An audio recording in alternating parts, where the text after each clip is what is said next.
Good morning, guys! Ayan o, nakikita nyo, ito po ang aking golden photos. O, yan o, golden photos po.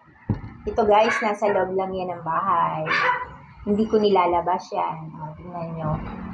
Pagka siya ay nasa loob lang ng bahay, di ba maganda siya? Wala siyang sunog-sunog. Pero pagka po yan ay nasa direktang sikat ng araw, naku, ang pangit po niyan. O, di ba? Naiiba yung kulay niya. Para siyang nagiging yellow-green hanggang sa siya po ay nabubutas, nasusunog, kasi po sensitive itong golden photos doon sa sikat ng araw.